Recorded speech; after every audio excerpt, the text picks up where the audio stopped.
Goodness, I know, right? All right, well, you know how it goes then. Yeah. Okay, here we go.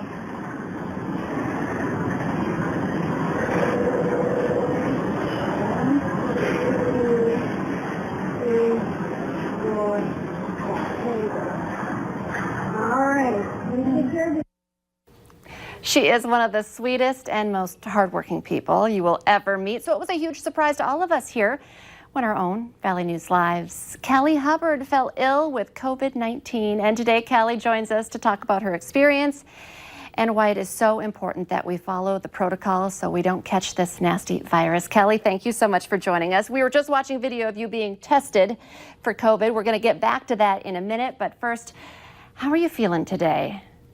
Hi, Lee. I missed you. I haven't been able to see you so long, so it's so nice to be able to see you virtually.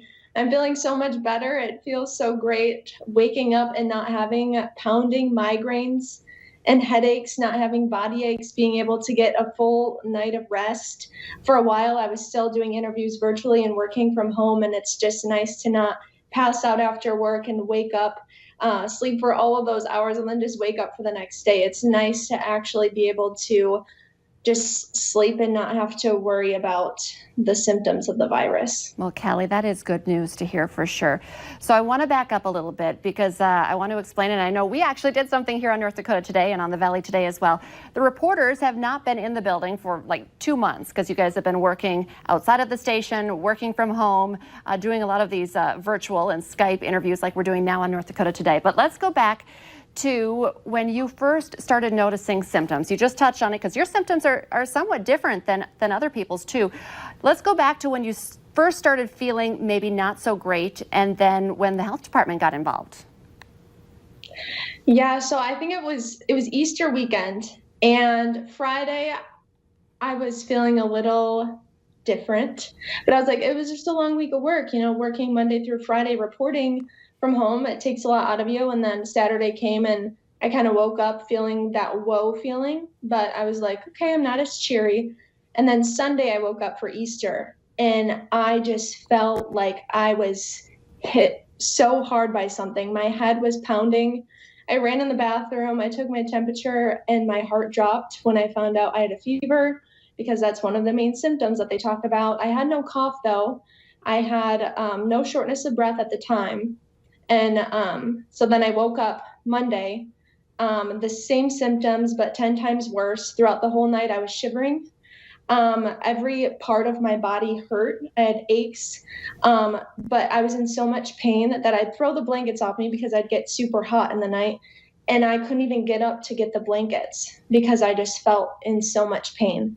And it was like that probably Sunday through Wednesday, just the symptoms kept getting worse. So I had to call out of work and I really didn't know what was wrong with me. And then Wednesday is when the health department called me and told me that I came into contact with someone who tested positive and my heart dropped. I'm like, oh no.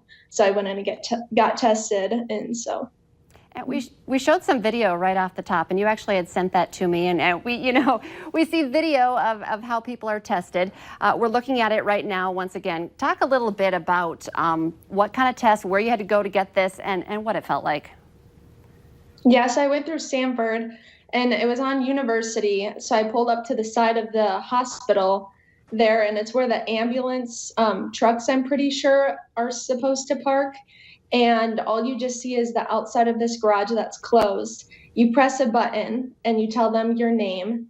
And I think you have to confirm your birthday. And then you pull into a garage and just there's 3 people with all of their PPE. They have these big shields on their faces and they just walk up to you. And it is a little intimidating, going there alone. I had never been through such a thing in my entire life. And, but she made me feel super comfortable. She's like, this is what I'm going to do. And then, it was fine. She stuck I don't know if it's a Q-tip, but she stuck it all the way down. It felt like it was touching my brain. And then they have to hold it there for 5 seconds. And then as soon as she pulled it out, like my nose started bleeding. And I'm like, oh no. And then once I got retested though, it wasn't as bad as the first time.